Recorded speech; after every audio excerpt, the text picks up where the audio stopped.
मैं एक मार्केटिंग आदमी तो नहीं हूँ, पर मुझे लगा कि अगर मैं इस चाहता हूँ कि ये किताब ज़्यादा पढ़ी जाए, जी, जी। तो ऐसे टाइटल से जो युवा पीढ़ी है, ख़ास तौर पे, उनको इंटरेस्ट एकदम से पैदा हो जाएगा। ना मेरे पास पैसे थे, ना मेरे माँ-बाप के पास पैसे थे, तो काफ़ी मुझे इंतज़ार करना पड़ा। वकालत के कई साल के बाद मुझे यूनिवर्सिटी ऑफ नॉटिंघम से एक स्कॉलरशिप मिला। जब आप एक यूनिवर्सिटी में पहुँचते हैं जहाँ प्रोफ़ेसर भी स्टूडेंट से सीखने को के लिए तैयार है, तो वो अप्रोच एक एक्सीलेंस की होती है। हमारा जो इंफ्रास्ट्रक्चर है, हमारी जो किताबों की अवेलेबिलिटी है और जो पढ़ाई का तरीका है, वो भी बहुत फ़र्क था। तो मेरा ही एक स्टूडेंट, वो कोई असिस्टेंट कमिश्नर ऑफ पुलिस था। उसकी तरफ से कुछ लोग आ गए कि सर कह रहे हैं कि थोड़ा पास कर दीजिए या थोड़े अच्छे नंबर दे दीजिए। तो मैंने कहा मुझे माफ़ करिए, ये मैं काम नहीं कर सकता। मैं कहता हूँ कि भई हम ऑप्टिमिस्टिक इसलिए हूँ क्योंकि इस इस मामले से अब आक्रोश बहुत है। लोग बड़े नाराज़ हैं। जुलूस निकलते हैं जिसमें महिलाएँ भी शामिल होती हैं और वो कहते हैं हम इसको टॉलरेट नहीं करेंगे। आज़ादी जब से हमें मिली है, हमने एजुकेशन में इन्वेस्ट नहीं किया। जब मोदी जी आए थे 2014 में तो उन्होंने प्रॉमिस किया था कि भई मैं एजुकेशन में इन्वेस्टमेंट बढ़ाऊँगा, लेकिन ऐसा नहीं हुआ।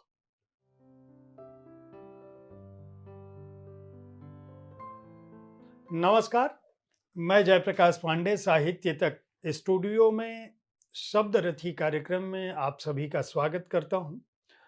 मेरे साथ आज मौजूद हैं राजेश तलवार जी। आपका बहुत बहुत स्वागत है।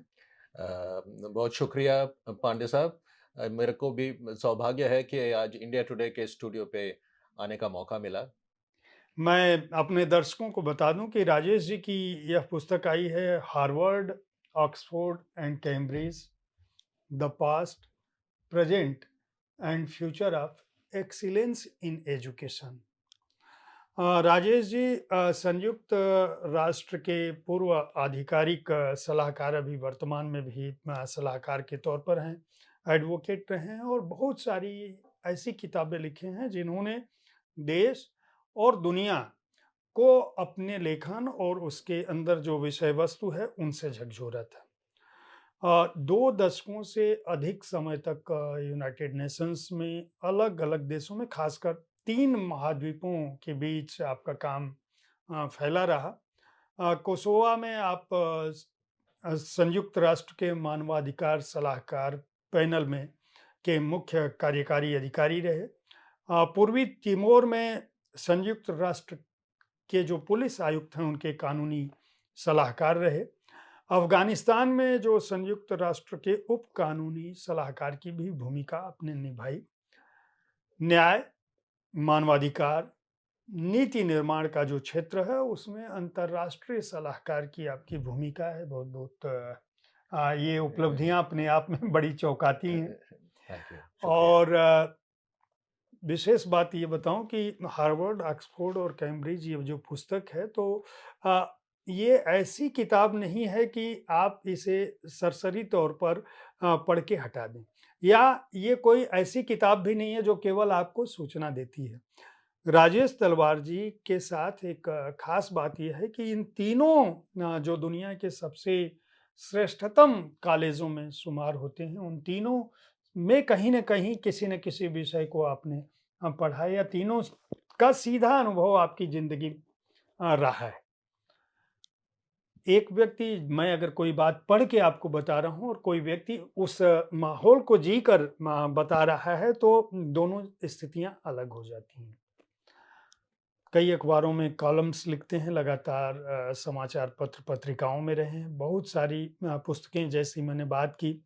अ, जो द जुडिशियरी ऑन ट्रायल, एक पुस्तक आपकी रही है। मानवाधिकार और स्त्रीत्व और विश्व संस्कृति पर पुस्तकें रही हैं। खुशवंत सिंह ने एक पुस्तक की बहुत सराहना की थी, the third sex and human rights पर आपकी पुस्तक है। निर्भया पर courting injustice, the Nirbhaya case and it's aftermath, ये एक पुस्तक आपकी बड़ी महत्वपूर्ण रही है। इसके अलावा अ, नाटककार आप बहुत अच्छे रहे हैं। बहुत सारे प्ले की भूमिका रही है, इनसाइड गैलेंट, और the bride who will not burn, AIDS पर जो है फिलिडिटी ट्रांसमिशन नाटक लिखा है। गांधी अंबेडकर पर भी आपने Gandhi Ambedkar and the four legs scorpion ये पुस्तक लिखी है, जो नाटक के रूप में रही है। काश कश्मीर एक बड़ा चर्चित नाटक रहा है। बच्चों के लिए ढेर सारी किताबें रही हैं। आप हमारे स्क्रीन पर देख रहे होंगे उन किताबों के बारे में। The boy who wrote a constitution, the three greens, the bearded prince, the sleepless beauty, fabulous for battle, Juju, the wizard and play rights, A1 एक play for children on human rights. ये रहा है। बहुत लंबा चौड़ा परिचय है। मैं उस परिचय पर जाऊंगा तो पूरा समय हमारा राजेश जी का परिचय देने में बीतेगा। जी, हम इस किताब पर आते हैं। आप मैं सबसे पहले ये जानना चाहता हूँ कि इस पुस्तक को लिखने के पीछे आपकी सोच क्या थी? हार्वर्ड, ऑक्सफोर्ड और कैम्ब्रिज आज भी जो एलीट भारतीय है, या जो अंग्रेजी में पढ़ा लिखा भारतीय है, या जो बाहर जाके पढ़ना चाहता है, उसके लिए एक स्वप्न की तरह से है कि इस विश्वविद्यालय में कभी हमारा प्रवेश हो सके। जो हम अखबारों में पढ़ते रहते हैं लगातार। आपने इस पुस्तक में इंडिया टुडे की रैंकिंग का भी जिक्र किया है, भारत सरकार की रैंकिंग का भी जिक्र किया है, विश्वविद्यालयों को की जो दुनिया भर में रैंकिंग है उसका भी जिक्र किया है। उन पर हम क्रमशः आएंगे।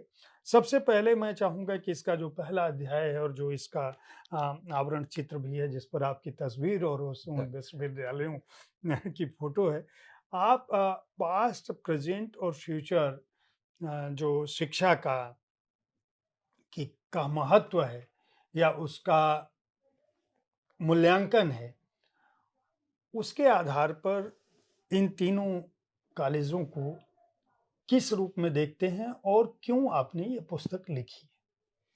जयप्रकाश जी, बहुत बहुत धन्यवाद, आपने जो परिचय दिया। और मेरा बहुत सौभाग्य है कि मैं आपके प्रोग्राम में आने का मौका मिला। जो किताब का शीर्षक है हार्वर्ड, ऑक्सफोर्ड, कैम्ब्रिज, ये मैं एक मार्केटिंग आदमी तो नहीं हूँ, पर मुझे लगा कि अगर मैं इस चाहता हूँ कि ये किताब ज़्यादा पढ़ी जाए, जी, जी। तो ऐसे टाइटल से जो युवा पीढ़ी है खास तौर पे, उनको इंटरेस्ट एकदम से पैदा हो जाएगा। अगर कोई युवा है या युवती है, वो देखे कि किताब एजुकेशन पे भले ही हो और वो भी पढ़ रहे हैं, पर कहेंगे शायद बोरिंग किताब होगी, लेकिन हार्वर्ड, ऑक्सफोर्ड, कैम्ब्रिज में उनके कान खड़े हो जाएंगे। वो कहेंगे ये किताब तो मुझे पढ़नी है, क्योंकि ऐसी यूनिवर्सिटीज़ में सबकी इच्छा होती है कि जाके पढ़ें या कुछ आइडिया मिले कि किस तरह की यूनिवर्सिटीज़ हैं। मैं खुद जब स्टूडेंट था, तो मेरा बहुत मन था कि मैं किसी प्रसिद्ध यूनिवर्सिटी हार्वर्ड, ऑक्सफोर्ड, कैम्ब्रिज में जाऊं और मुझे मौका मिले। मैंने अप्लाई भी किया और कुछ यूनिवर्सिटीज़ में एडमिशन मिला, लेकिन ना मेरे पास पैसे थे, ना मेरे माँ-बाप के पास पैसे थे। तो काफ़ी मुझे इंतज़ार करना पड़ा। वकालत के कई साल के बाद मुझे यूनिवर्सिटी ऑफ नॉटिंघम से एक स्कॉलरशिप मिला, वहाँ जाके पढ़ाई करने का। और वहाँ से फिर मुझे यूनाइटेड नेशंस में जॉब मिल गई। और यूनाइटेड नेशंस में जब मैं 20 साल तक वहाँ काम किया, वहाँ मुझे मौका मिला यहाँ तीनों यूनिवर्सिटीज़ में जाने का, पढ़ाई के लिए। तो मैं हार्वर्ड भी गया, ऑक्सफोर्ड भी गया, कैम्ब्रिज भी गया। ये मेरी खुशकिस्मती रही, क्योंकि बहुत सारे लोग कह सकते हैं, कोई कह सकता है मैं हार्वर्ड में पढ़ा हूँ, कोई कह सकता है मैं कैम्ब्रिज में पढ़ा हूँ, और कोई कह सकता है मैं ऑक्सफोर्ड में पढ़ा हूँ। लेकिन ये कहना कि मैं तीनों प्रसिद्ध यूनिवर्सिटीज़ में पढ़ा हूँ, अलबत्ता थोड़े समय के लिए, ये शायद बहुत लोग नहीं कह पाए। और मैं अपने दर्शकों को एक बहुत महत्वपूर्ण बात बताऊं कि ये जो तीनों यूनिवर्सिटियों का अध्ययन था और जो नॉटिंघम की बात की है आपने, राजेश जी ने इस पुस्तक में बहुत रोचक ढंग से उस बात को लिखा है कि किसी प्रतिष्ठित यूनिवर्सिटी में या किसी बड़े कॉलेज में पढ़ने का अर्थ क्या होता है। आपने इस घटना का विस्तार से उल्लेख किया है कि जब बायोडाटा में कहीं पढ़ने गए थे और वहाँ इंटरव्यू में जब यूनाइटेड नेशंस में नियुक्ति की बात थी, तो वहाँ मान के गए थे ये कि क्या पता मेरा होगा, नहीं होगा। जैसा कि आप लोग भी जब जाते हैं इंटरव्यूज़, तो इंटरव्यू होता है, तो जाते समय आदमी के मन में संशय होता है। आपके मन में भी संशय था, राजेश जी के भी मन में, पता नहीं क्या होगा, मेरा रिज़्यूमे देख के मुझे सेलेक्ट होऊँगा, नहीं होऊँगा। पढ़ाई करने गए थे। लेकिन जो इंटरव्यू लेने वाला था, उसने सारी चीज़ों के बाद उन्होंने देखा, अरे! नॉटिंघम में पढ़े हुए हो। तो ये सवाल था, और वहीं से आपके दिमाग में ये बात जो आती है, जो जो इस पुस्तक का मूल है, कि जब आप किसी प्रतिष्ठित यूनिवर्सिटी में पढ़ते हैं, तो उसका क्या महत्व है। तो मैं पहले इसके तीनों चैप्टरों पे, मैं हालाँकि मैं चाहूँगा कि आप लोग जो भी हमारे कार्यक्रम को देख रहे हैं, अगर आप अच्छी यूनिवर्सिटीज़ में पढ़ाई का स्वप्न देखते हैं, तो आपको यह पुस्तक अवश्य खरीद कर पढ़नी चाहिए। यह पुस्तक केवल इन 3 यूनिवर्सिटीज़ के बारे में नहीं है, इन पर हम अभी बात करेंगे, बल्कि इसका जो दूसरा अध्याय है, वह जो भारत में गुणवत्तापूर्ण शिक्षा का जो मानक है, जो वैश्विक शिक्षा के स्तर पर भारतीय यूनिवर्सिटियाँ हैं, और जो निजी मेधा है व्यक्ति की पढ़ाई को लेकर। कई उदाहरणों से राजेश जी ने इस पुस्तक में यह भी साबित किया है कि निश्चित रूप से अच्छी यूनिवर्सिटी का अपना महत्व है, लेकिन कुछ ऐसे अपवाद का जिक्र किया है सुंदर पिचाई, और दूसरे लोगों का नाम दिया है, उस पर हम लोग क्रम से आएंगे कि यह विसंगति कैसे है, क्यों है, और राजेश जी उस पर क्या देखते हैं। इन्होंने विस्तार से चूंकि इस पुस्तक में लिखा है। आपने पहले अध्याय में लिखा है, Harvard harvest the good, the bad and the useful. जी, जी, जी। दर्शक खरीदेंगे पुस्तक तो जानेंगे, लेकिन मैं चाहूंगा कि कुछ शब्दों में बताएं कि आपने ये अ, तीनों बात क्यों लिखी हार्वर्ड के मामले में। जी, शीर्षक जो है हार्वर्ड हार्वेस्ट। हार्वेस्ट तो जैसे किसान फसल बोता है और उसको काटता है। तो हार्वर्ड जाने से आप क्या हार्वेस्ट कर पाएंगे एज अ स्टूडेंट, इसके बारे में उसमें क्या गुड है, क्या बैड है और क्या यूज़फुल है। अ, तो मैं एक उदाहरण देता हूँ कि मेरे साथ ही में एक खन्ना साहब थे, वो भी दिल्ली में रहते हैं। तो उस कोर्स पे गए थे, तो उनको जो हमारे प्रोफ़ेसर हैं, उन्होंने कहा कि भई आप इस विषय पे सबको कहा कि आप छोटा-सा एसे लिख के दे दीजिए। तो खन्ना साहब प्रोफ़ेसर को फ़ॉलो कर रहे थे, प्रोफ़ेसर की राइटिंग्स को फ़ॉलो कर रहे थे। तो उन्होंने एक एसे लिखा, जिससे जो प्रोफ़ेसर के व्यूज़ थे, वो ही रिफ्लेक्ट किए गए। तो और उनको ख़्याल था कि प्रोफ़ेसर साहब बहुत खुश होंगे, लेकिन ऐसा नहीं हुआ। प्रोफ़ेसर साहब आए और उन्होंने कहा कि देखिए खन्ना साहब, मुझे अपने विचार तो मालूम हैं ऑलरेडी। मैं इस एसे के ज़रिए आपके विचार जानना चाहता हूँ। आप मेरे ही विचार मुझे बता रहे हैं। बता रहे हैं, उसमें मुझे कोई दिलचस्पी नहीं है। तो वहाँ पे जो अप्रोच है वो थोड़ी अलग है। हमारे यहाँ भी ऐसे बहुत सारे गुरु हैं, लेकिन अफ़सोस के कॉलोनियल हिस्ट्री की वजह से और वजह से जो टीचर्स हैं, वो जब क्लास में चैलेंज होते हैं, जब सवाल पूछा जाता है, तो वो बहुत खुश नहीं होते। अ, मैं जब नॉटिंघम में भी था कि कुछ समय 1 हफ्ते के लिए मेरी फ़ादर बहुत बीमार थे, तो मैं क्लास पार्टिसिपेशन मेरा कम हो गया था। तो 2 प्रोफ़ेसर आए, मेरे पास आए, उन्होंने कहा, "भैया आप क्लास में सवाल नहीं पूछ रहे। हमें तो अच्छा लगता है जब आप चैलेंज करते हो।" तो ये किताब जो है, हार्वर्ड के जो प्रोफ़ेसर्स हैं, उनकी एक ख़ास बात ये है कि आप उनसे सवाल पूछेंगे, वो प्रसन्न होंगे। आप उनको चैलेंज करेंगे, वो और प्रसन्न होंगे, क्योंकि वो बड़े सिक्योर हैं और वो आपसे भी सीखने को तैयार हैं। तो अब जब आप एक यूनिवर्सिटी में पहुँचते हैं, जहाँ प्रोफ़ेसर भी स्टूडेंट से सीखने को के लिए तैयार है, तो वो अप्रोच एक एक्सीलेंस की होती है। अ, एक हुँ। सवाल मेरा है कि आप तीनों यूनिवर्सिटियों पर ये बातें हैं, जो लोग पुस्तक पढ़ेंगे वो जानेंगे, लेकिन सामान्य तौर पर एक जिज्ञासा होती है। आपको इन तीनों विश्वविद्यालयों में क्या अंतर लगा? आपस में इनके बीच क्या अंतर है? मतलब कहाँ क्या अच्छाई है या क्या खामी आपको लगती है? हालाँकि किताब पढ़ेगा आदमी तो जान जाएगा, इसमें वो चीज़ें दर्ज हैं। मैं अपनी ओर से नहीं बताना चाहता, आपके मुँह से ही सुनना चाहता हूँ। और जब हम इनकी तुलना में भारतीय विश्वविद्यालयों को देखते हैं, तो हम क्या पाते हैं? जैसे हम दिल्ली विश्वविद्यालय की बात करें तो हमारे दिल्ली विश्वविद्यालय में भी कॉलेज वाइज़ चीज़ें मतलब रैंकिंग लिस्ट निकलती है एडमिशन की, और उससे भी बच्चे का आँका जाता है। भले ही उसके पास डिग्री दिल्ली विश्वविद्यालय की हो, लेकिन ये कि ये साउथ कैंपस से पढ़ा है कि नॉर्थ कैंपस से पढ़ा हुँ, है, हुँ। उसमें भी किस कॉलेज से पढ़ा हुँ, है। हुँ, इस कॉलेज से पढ़ा है कि उस कॉलेज से पढ़ा है, स्टीफेंस से पढ़ा है कि हिंदू से पढ़ा है कि दयाल सिंह से पढ़ा है कि उससे भी। हुँ। तो ये जो मनःस्थिति है, मानसिकता है हमारी, जिसको आपने बाद के अध्यायों में इस बिंदु को कहीं न कहीं आपने छुआ है। हुँ, आपने बाकायदा उदाहरणों के साथ बताया कि ज़रूरी नहीं है कि आप आईआईटी से और आईआईएम से ही करते हो।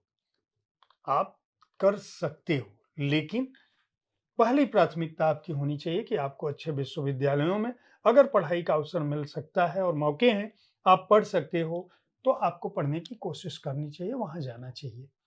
तो मैं तीनों विश्वविद्यालयों का वहाँ का अंतर और उस अंतर के आधार पर जो भारत में मैंने एक उदाहरण दिया, हुँ। दिल्ली का इसलिए हम उदाहरण दे रहे हैं कि अगर दिल्ली की ये हालत है, भारत की राजधानी की, आज़ादी के 75 साल बाद हम और आप बात कर रहे हैं, तो देश के दूसरे हिस्सों में अगर हम केंद्रित मतलब सब्जेक्ट वाइज़ विश्वविद्यालयों को ना देखें, इंस्टीट्यूशंस को ना देखें, जिनका निर्माण बहुत पहले किया गया था, मान लीजिए साइंस कॉलेज, इंस्टीट्यूट, अ, इसरो से संबंधित जो विश्वविद्यालय हैं, उस तरह के विश्वविद्यालयों को छोड़ दें तो मोर और लेस आर्ट और दूसरे सब्जेक्ट में दिल्ली वाली हालत ही पूरे देश में है। हुँ, हुँ, हुँ।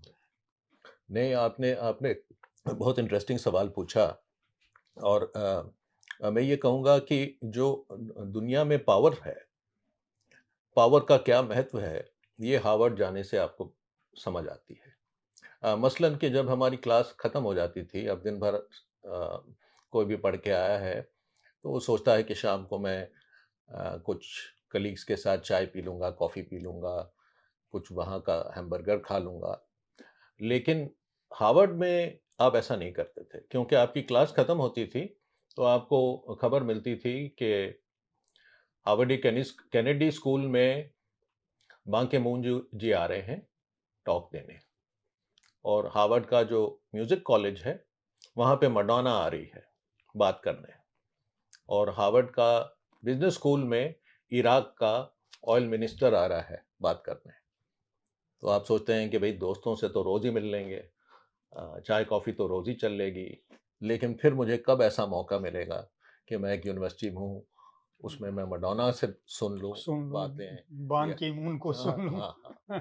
तो और ये एक दिन की बात नहीं है, आपको रोज़ ही ऐसे अवसर मिलते हैं कि दुनिया के जो बहुत प्रसिद्ध लोग हैं, चाहे वो साइंस में हों, चाहे वो पॉलिटिक्स में हों, आर्ट्स में हों, लेखक हों, रोज़ आपको मौका मिल रहा है कि आप क्लासेस के बाद वहाँ जाएँ, उनको देखें, उनसे सवाल पूछें। तो आप सोच सकते हैं कि अगर आपको 1 साल ऐसा मौका मिल रहा है, तो आपकी कितनी डेवलपमेंट होगी। क्लास में तो डेवलपमेंट हो ही रही है।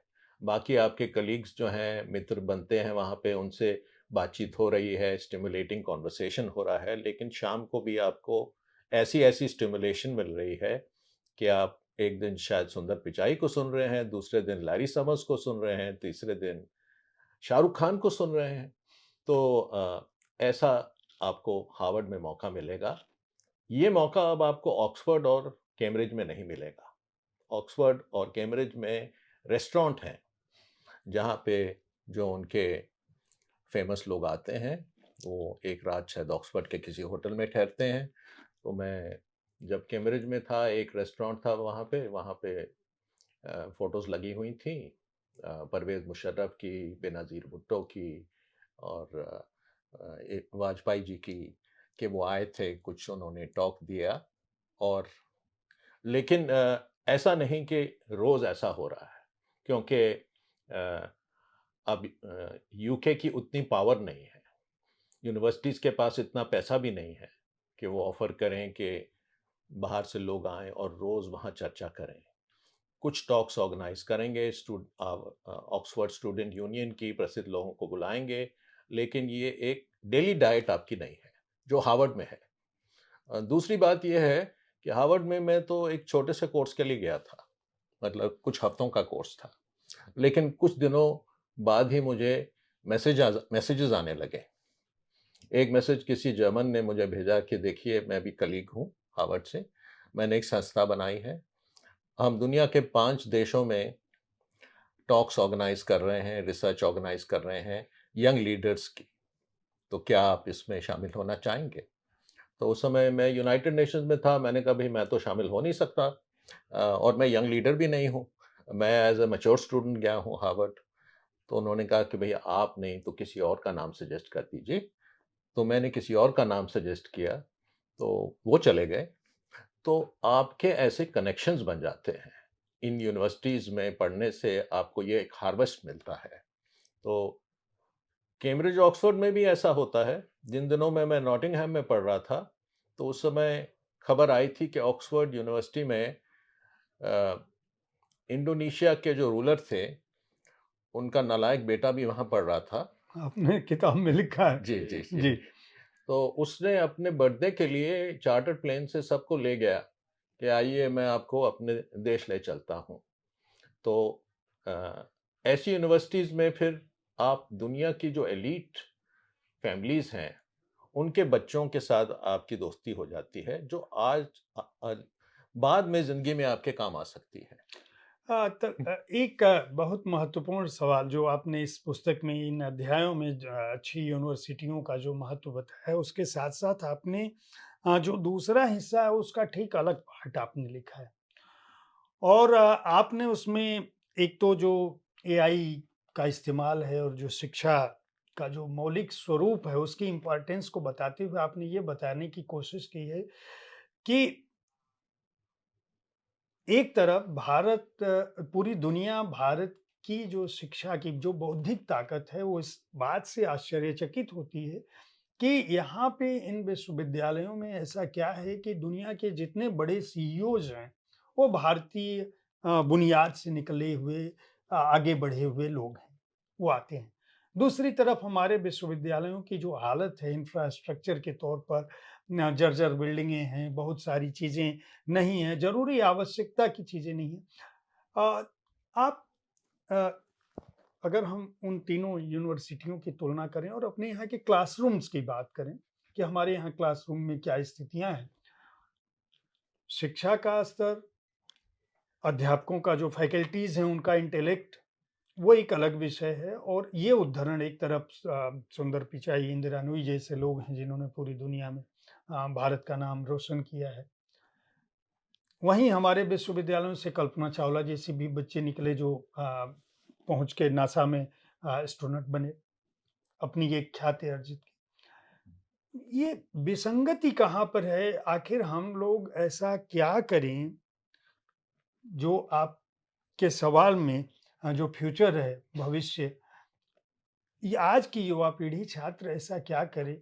उसको कौन-सा पाथ पकड़े? दूसरा हमारी जो शिक्षा नीति जो लोग गढ़ रहे हैं, उनको क्या कुछ करना चाहिए? आपने अभी नई शिक्षा नीति 2020 में आई है उसको जानते ही होंगे।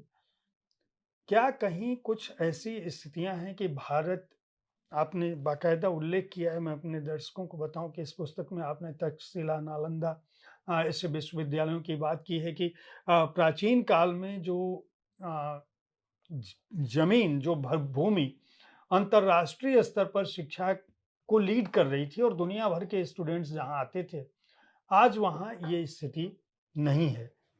क्या वजह पाते हैं और क्या विकल्प आप देख पाते हैं निकट भविष्य में?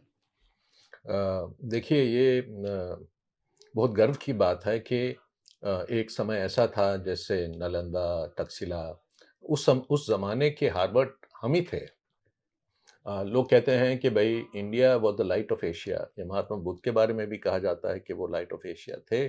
लेकिन यहाँ की जो संस्कृति है इसके बारे में भी कहा जाता है। चाइनीज़ दूत एक हैं जिन्होंने कहा कि एक बुलेट भी फायर नहीं किया, लेकिन 300 साल इंडिया का इन्फ्लुएंस हमारे ऊपर रहा, चाइना पे, हमारी सभ्यता पे, सब कुछ इंडिया से ही डिराइव था।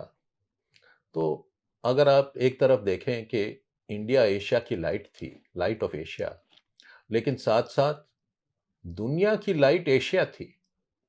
तो आप कह सकते हैं India was not only Asia's light, India was the light of the world, because Asia ही उस समय सबसे इम्पोर्टेंट रीजन था, सबसे रिच रीजन था।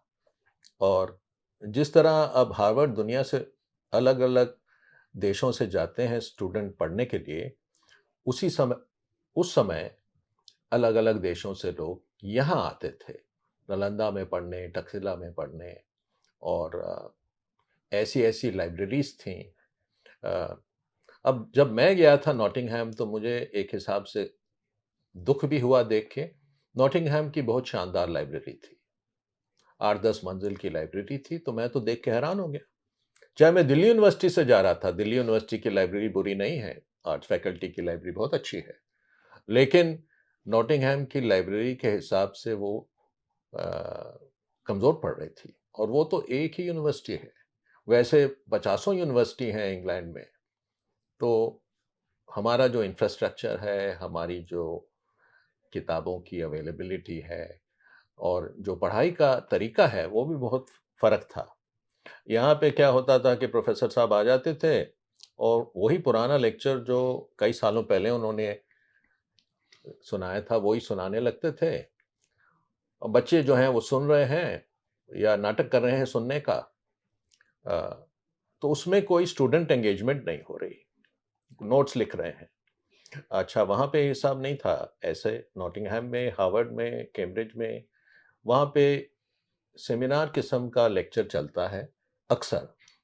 तो क्या है कि एक राउंड टेबल है, सब स्टूडेंट्स उसके इर्द-गिर्द सर्कल में बैठ जाते हैं, और उनको पहले बता दिया जाता है कि भई आज हम अ, किसी भी विषय पे बात करेंगे, आप पढ़ के आइए, ये आपके नोट्स हैं। वो आते हैं तो समझिए 25-30 लोग एक घेरे में बैठ गए हैं, और प्रोफ़ेसर उनको कहता है कि आप मुझे ये बताइए कि कोई भी सवाल दे देंगे, क्या वाक़ई में इंडिया जो है वो सबसे अ, प्रसिद्ध देश था शिक्षा में प्राचीन काल में? आपने सब कुछ पढ़ा होगा, आप आपस में डिस्कस करिए। और बीच-बीच में वो सवाल पूछता रहेगा। अब ऐसी बात है, स्टूडेंट्स को तो एंगेज करना ही है, वो खुद ही लेक्चर को लीड कर रहे हैं। जो प्रोफ़ेसर का जॉब है वो सिर्फ़ एक कोऑर्डिनेटर है, और वो चाह रहा है कि, और बीच-बीच में वो सवाल पूछ रहा है, चैलेंज कर रहा है स्टूडेंट्स को। क्या आपने ये बात असर्ट की, ये आपने क्यों नहीं सोचा? तो एक किस्म से जो क्रिटिकल थिंकिंग है, जिसकी इंडिया में कोई शॉर्टेज नहीं है, अ, लेकिन हम उसको हार्नेस नहीं कर पाते। हमारा सिर्फ़ इंस्ट्रक्शन मोड यही रहता है। मैं अब समझ लीजिए हिंदू कॉलेज से पढ़ा हूँ। हिंदू कॉलेज बेहतरीन इंस्टीट्यूशन है, और मेरा बहुत सौभाग्य रहा हिंदू कॉलेज में पढ़ने का, और बहुत मुझे वहाँ सीखने को मिला। लेकिन जो वहाँ लेक्चर मॉडल था, वो एक इंस्ट्रक्शन बोर्ड बेस्ड मोड था कि लेक्चरर आएँगे और वो बोलेंगे, और स्टूडेंट्स नोट्स लिखेंगे। तो इसमें स्टूडेंट एंगेजमेंट बहुत मिनिमल थी। स्टूडेंट एंगेजमेंट मिनिमल रहेगी तो स्टूडेंट की डेवलपमेंट भी बहुत कम रहेगी, और वो फिर बोर भी हो जाएगा। इस मामले में मैं ये भी कहूँगा कि हार्वर्ड, ऑक्सफोर्ड और कैम्ब्रिज में एक फ़र्क ये भी है कि हार्वर्ड में और अमेरिकन यूनिवर्सिटीज़ में फ़ोकस करते हैं वो कि जो पढ़ा रहा है वो एंटरटेन भी करे। वो एक रुचिपूर्वक तरीके से पढ़ाए। तो ऑक्सफोर्ड के जो प्रोफ़ेसर हैं, जो लेक्चरर हैं, वो थोड़े रिसर्च फ़ोकस ज़्यादा हैं। ज़रूरी नहीं कि वो स्टूडेंट्स को एंटरटेन करें। तो रिसर्च इम्पोर्टेंट है, लेकिन टीचिंग भी इम्पोर्टेंट है। तो ज़रूरी नहीं कि आप बहुत अच्छे रिसर्चर हैं तो आप बहुत अच्छे टीचर भी हों। कई टीचर्स हैं जिनका रिसर्च में अ, रिसर्च स्ट्रेंथ नहीं है, वो किसी और के रिसर्च के बारे में आपको ज़्यादा अच्छा पढ़ा सकते हैं, और कई ऐसे रिसर्चर्स हैं जो पढ़ा नहीं सकते। तो दोनों को साथ साथ में लेना चाहिए। हमारी रिसर्च आउटपुट जो है यूनिवर्सिटीज़ की बहुत कम है।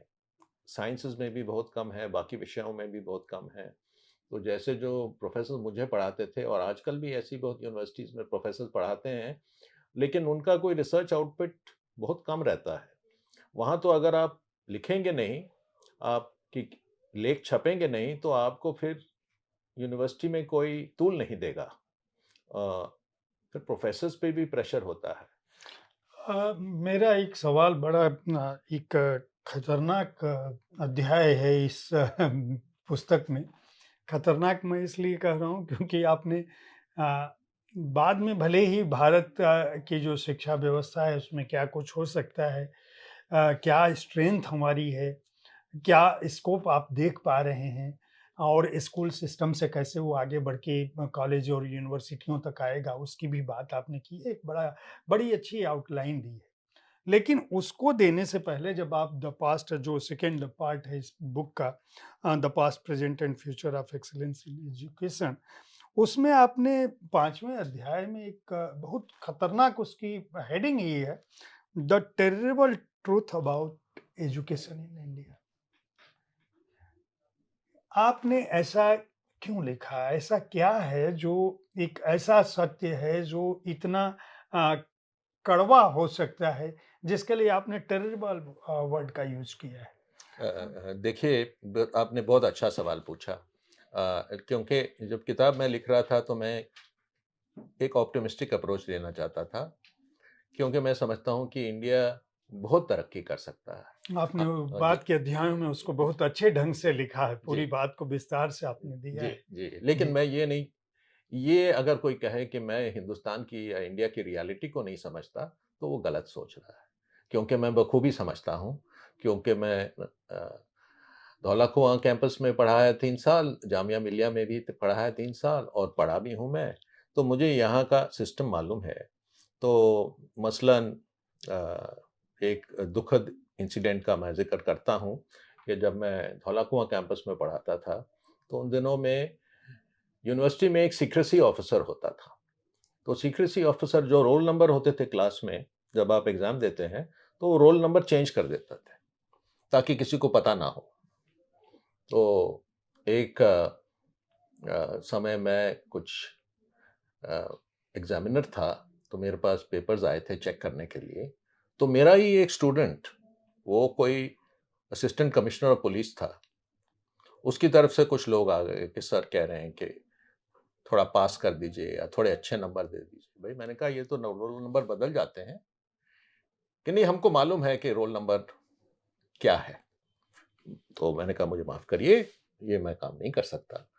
पर कहने का मतलब कि यहाँ के सिस्टम में अ, जो करप्शन है, जो डिसऑर्गनाइज़ेशन है, अ, तो लोग मुझे ये भी कहते हैं कि आप इतने ऑप्टिमिस्टिक कैसे हैं? इतनी अभी आपने नीट में देखा कि क्या हुआ, उससे पहले व्यापम था, उससे पहले एक और यूपी में 2 मिलियन स्टूडेंट्स को दोबारा एग्ज़ाम देने पड़े। अभी यानी हम लोग जब इस बातचीत की रिकॉर्डिंग कर रहे हैं तो एनईटी नीट हाँ, हाँ। का एक बड़ा सुप्रीम कोर्ट तक उसमें इन्वॉल्व हुआ है। बिल्कुल, बिल्कुल, बिल्कुल। और मुझे लगता है कि पिछले हाल के दिनों में काफ़ी ये बड़ी घटनाएँ घटी हैं जिनमें पेपर हुँ, लीक्स हुए हैं। हुँ। तो ये एक दिक्कत तो है। हाँ, हाँ, मैं समझता हूँ लेकिन फिर भी मैं कहता हूँ कि भई हम ऑप्टिमिस्टिक इसलिए हूँ, क्योंकि इस इस मामले से अब आक्रोश बहुत है। लोग बड़े नाराज़ हैं। जुलूस निकलते हैं जिसमें महिलाएँ भी शामिल होती हैं और वो कहते हैं हम इसको टॉलरेट नहीं करेंगे, इस किस्म की अनफेयरनेस को। और गवर्नमेंट पे बहुत दबाव है, सिविल सोसाइटी का, स्टूडेंट्स के पेरेंट्स का, कि आपको ये बदलना पड़ेगा, हम इसको टॉलरेट नहीं करेंगे। तो ये मुझे एक पॉज़िटिव चीज़ नज़र आती है और मुझे लगता है कि गवर्नमेंट को सुनना पड़ेगा। अब मिडल क्लास इतनी बड़ी हो गई है और उनकी पेरेंट्स ने इतना इन्वेस्ट किया है, वो ये चीज़ें हो रही हैं, लेकिन इन इन पे रोक भी डाली जा रही है कि ये फिर से आगे ना हो। तो उम्मीद करता हूँ कि ऐसा हो। जो अगले अध्याय पे आते हैं कि जो मूल जिसकी बात हम लोगों ने की और जो इस किताब का उद्देश्य है, आपने जो आखिरी के 2 अध्याय हैं, अ, द उसमें आपने ये लिखा है कि भारत जो है उच्च शिक्षा के क्षेत्र में बढ़त हासिल कर सकता है, लेकिन उसके लिए क्या और भी चीज़ें ज़रूरी हैं।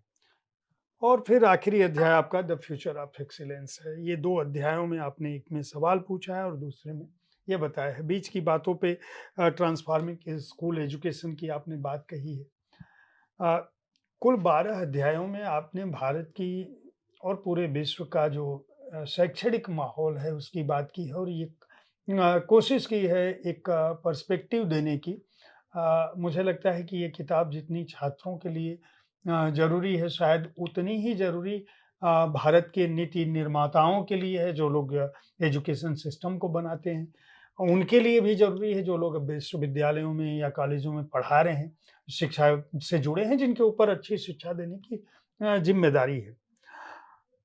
कौन से मूलभूत बिंदु हैं जिनमें आप बदलाव की कामना करते हैं कि ये चीज़ बदल जाए तो भारत यहाँ पहुँच जाएगा, जो आपका अप्रोच है कि ये सकारात्मकता आप देख रहे हैं और फिर आप वहाँ तक पहुँच जाते हैं कि हम शायद जो हमारा किसी दौर में हमारी जो गरिमा थी, हमारी मेधा थी, हम विश्व में शिक्षा का केंद्र थे, शायद वो हम बन सकते हैं अभी भी। आप अभी भी उम्मीद छोड़े नहीं हैं। तो ये 2 जो बिंदु हैं, उनको मैं समझता हूँ कि एक तो इन्वेस्टमेंट जो है, एक प्रिंसटन के प्रोफेसर हैं अशोका मोदी, कॉमन नेम है हमारे प्राइम मिनिस्टर का।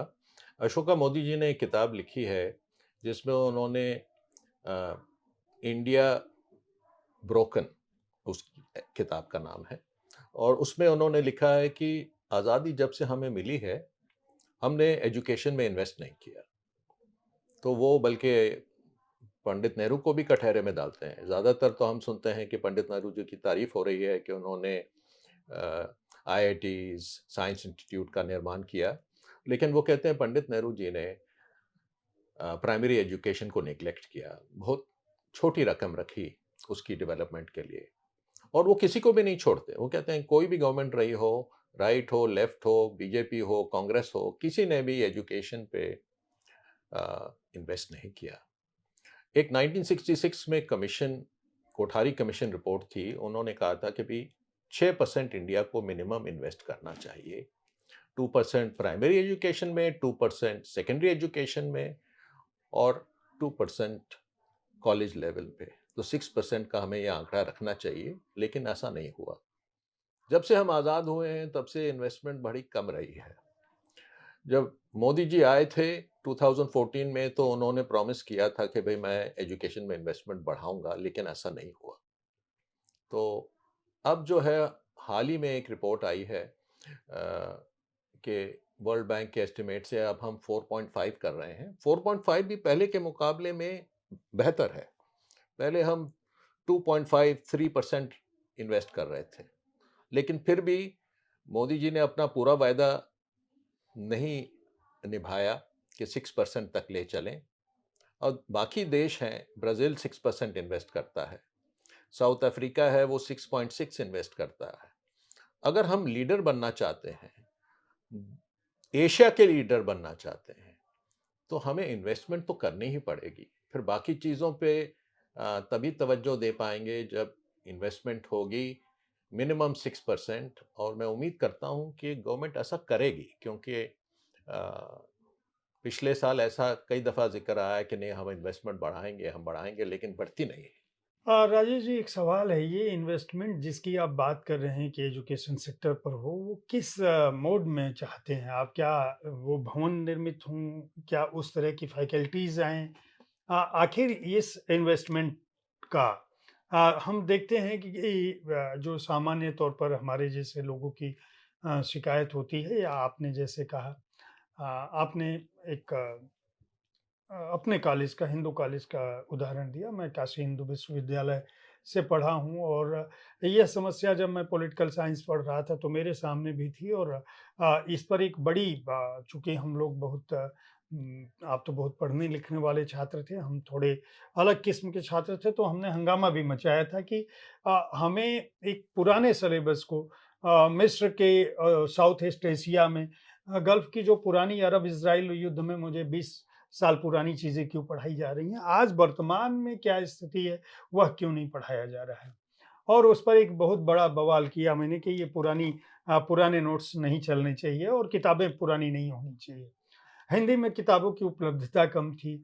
अंग्रेजी में जो किताबें थी वो दिल्ली में मिलती थी, उसमें भी नई किताबें नहीं मिलती थी।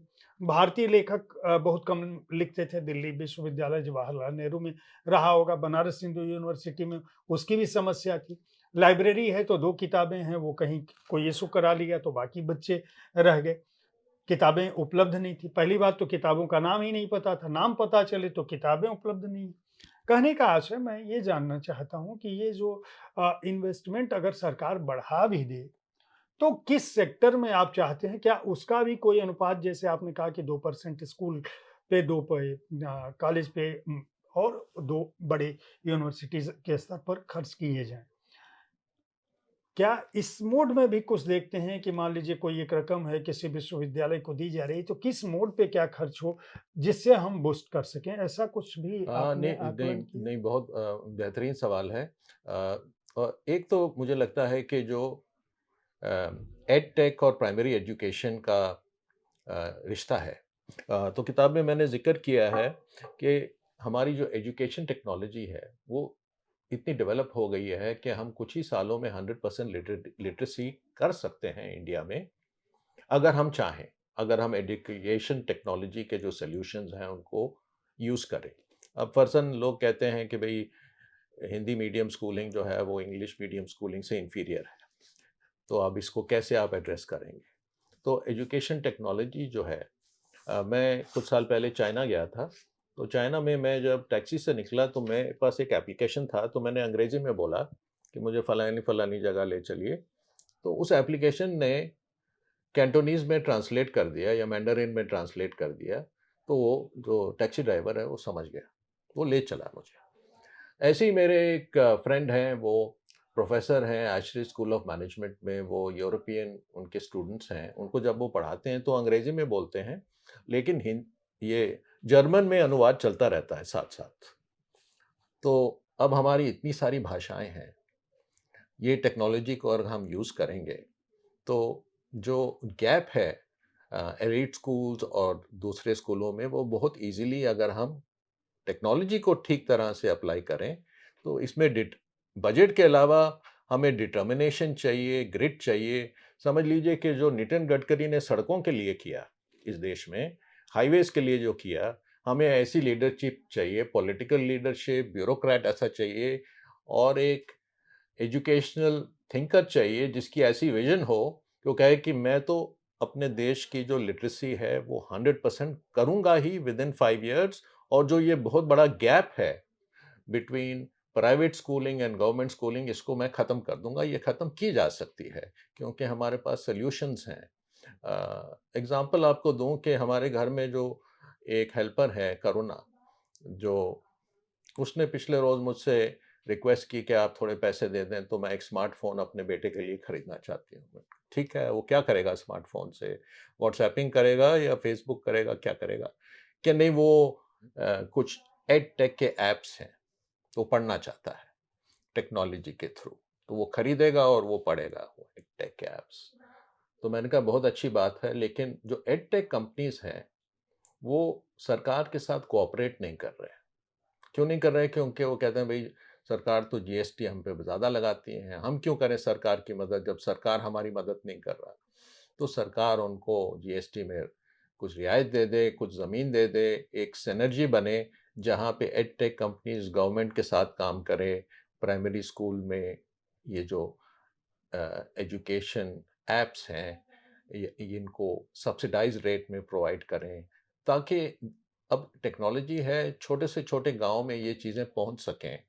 तो education technology can transform primary education, और प्राइमरी एजुकेशन जब ट्रांसफॉर्म होगी, अब ये सोचिए कि इंडियंस इतना सक्सेसफुल हैं, इसके बावजूद कि हमारी यूनिवर्सिटीज़ बहुत बेहतरीन नहीं हैं, बहुत सारी यूनिवर्सिटीज़ इतनी बेहतरीन नहीं हैं। और अगर स्कूलिंग इम्प्रूव हो जाए, तो स्कूलिंग से फिर ऑटोमैटिकली जो स्कूल से बच्चा निकलेगा कॉलेज में पढ़ने के लिए, उसकी क्वालिटी बेटर होगी, तो फिर कॉलेज भी इम्प्रूव हो जाएगा। और अगर ये चीज़ें हों, तो हम कहाँ तक पहुँच सकते हैं? अभी भी हमारी ये स्थिति है कि दुनिया देखती है कि ये अमेरिका में जो सारी मल्टीनेशनल कंपनीज़ हैं, यहाँ पे अमेरिकन सीईओ नहीं बन रहे और पास के जो मुल्क हैं, साउथ अमेरिका, वो भी सीईओज़ नहीं बन रहे, ना अफ्रीकन्स बन रहे हैं, ना यूरोप से लोग बन रहे हैं। इंडिया में क्या ख़ास बात है कि सभी इंडियंस ही बन रहे हैं और ये भी नहीं कि अमेरिकन्स खुश हैं, वहाँ उनको जलन होती है, वहाँ उनको अच्छा नहीं लगता। आप सोचिए कि अगर इंडिया में हमारी सारी कंपनीज़ के जो सीईओज़ हैं वो अमेरिकन हो जाएँ, एक टर्किश बना था एयर इंडिया में, तो उसको तो बड़ा प्रोटेस्ट हुआ था और उसको कहा कि आप चले जाइए। तो वहाँ पे भी ऐसी रिज़ेंटमेंट है, लेकिन उसके बावजूद उसको सर्कमवेंट करके इंडियंस आर राइज़िंग। अगर हमारी गवर्नमेंट, अगर हमारे लोग इस बात को इम्पोर्टेंस दें जो वो डिज़र्व करती है, तो हम एशिया की पावर बन सकते हैं, वर्ल्ड की पावर बन सकते हैं। हमारी इंटेलेक्ट और हमारा कल्चर ऐसे एक्सपैंड करेगा कि दुनिया देखती रहेगी कि क्या कर रहा है इंडिया। राजेश जी, बहुत धन्यवाद। कायदे से ये आखिरी बात होनी चाहिए। आपने बहुत अच्छी नोट पे हमारी बातचीत को विराम देने की कोशिश की थी। लेकिन आपकी बातचीत से ही एक सवाल मेरे मन में आया, जो कि मुझे लगा कि ये पूछना चाहिए। हमारा देश बहुत विशाल है। जिन विश्वविद्यालयों की आप बात कर रहे हैं, वहाँ भाषा में एकरूपता है, हमारे यहाँ भाषाओं का बहुत अलगाव है। आपने ये एक बात ज़रूर कही कि हम टेक्नोलॉजी का इस्तेमाल करके उसको कर सकते हैं। लेकिन क्या प्राथमिक स्तर पर पूरे देश के लिए, प्राथमिक स्तर पर, स्कूल के स्तर पर, विश्वविद्यालय के स्तर पर, आप यह जानते हैं कि हमारे यहाँ हर राज्य की के लिए अलग शिक्षा बोर्ड हैं। प्राथमिक स्तर पर प्राइवेट स्कूलों में एक स्कूल से दूसरे स्कूल का सिलेबस और किताबें अलग हैं।